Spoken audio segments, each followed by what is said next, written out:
might jump like this. Some of you know how to skip like this? Probably going like this. About like this. Some of you can skip like this. How about like this?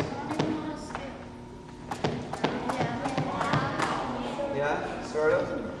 How about like this? You can do that? How about like this?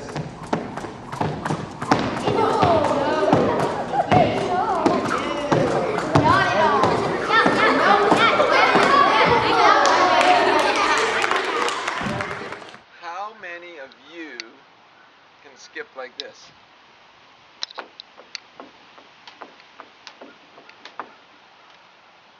Probably lots of you. How many of you can skip like this?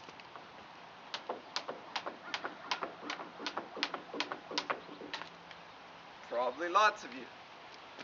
Can you skip like this?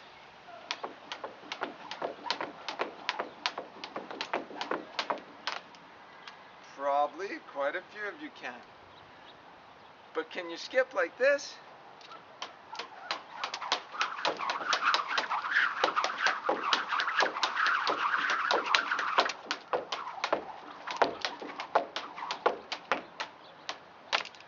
Maybe not. That's how my jump rope workshops start, and I wish everybody could see the look on the face of the kids when they pick up their skipping ropes after I show them that and tell them I'm going to teach them how to do it. Go.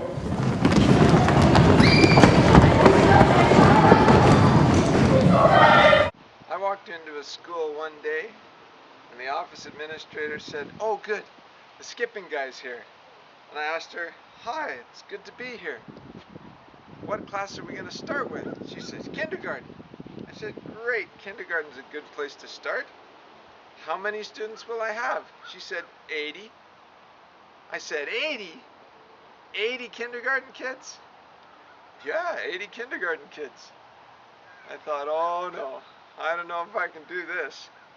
But the staff were fabulous. It was one of the biggest gyms I've ever seen. And the kids were great.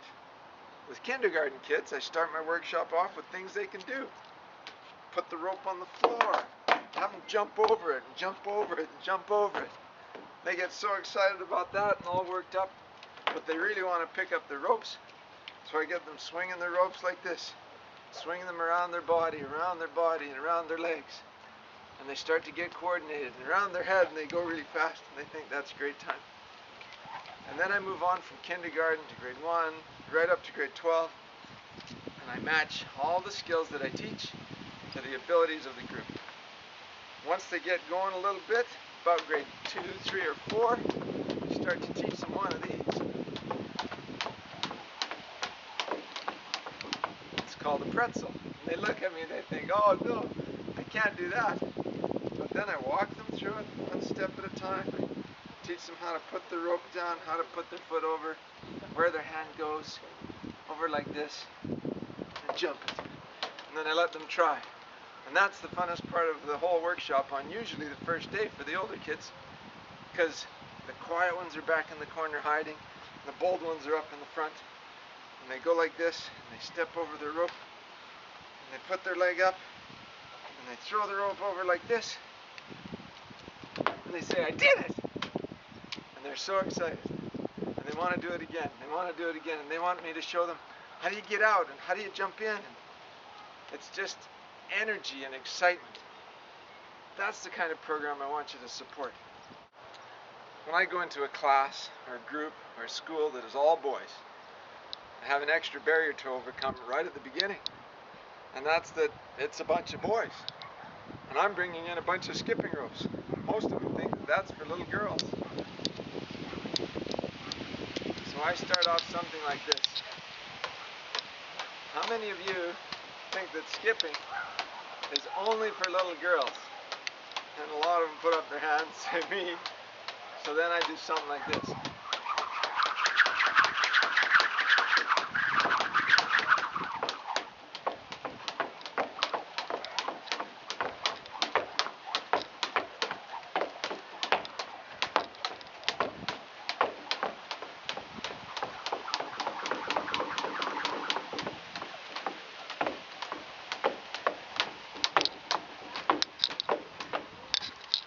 And then I ask them, now what do you think?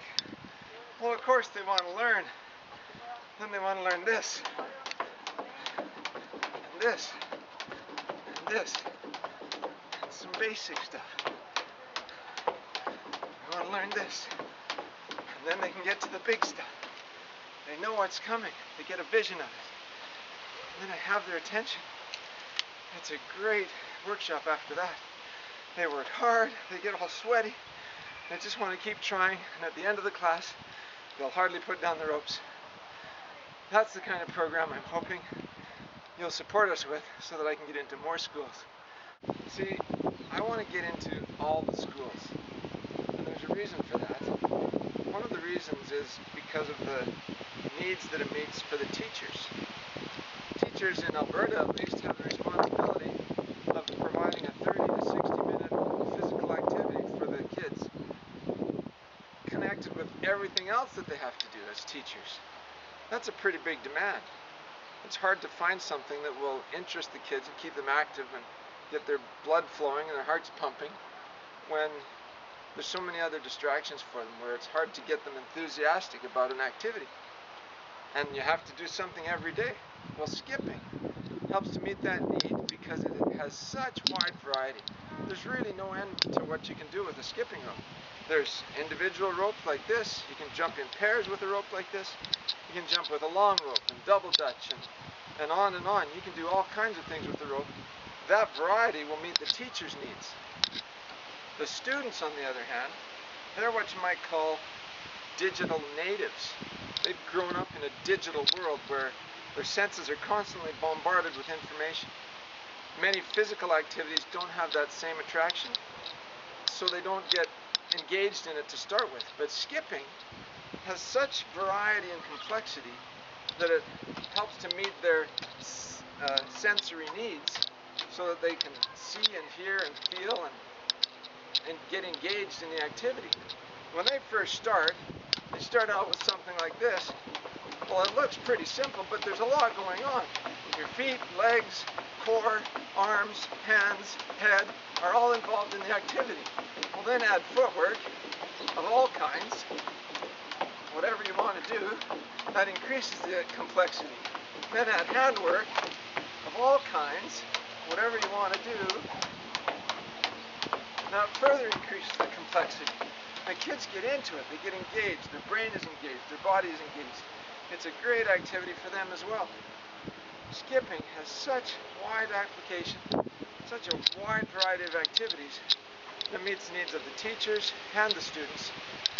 I hope that you'll support what we're trying to do so that I can get into all the schools and meet those needs. The challenge that I'm up against is that the schools don't have the budget to provide sufficient balance for me to get into the schools, because schools, of course, run during the daytime, and that's when they want me there. But if I'm going to pay the bills at home, I have to be working at something that provides an income during the daytime. Schools can provide some remuneration for what I do, but their budgets are limited. And because I can't be in a school every day, and because the school year is only so long, it's tough for me to make money at it, to be able to pay my own expenses so that I can keep doing it. That's why I'm asking for the community support to subsidize what can come out of each school's budget so that I can get into all the schools, meet the needs of the teachers, meet the needs of the students, provide great activity for both of them to be involved in.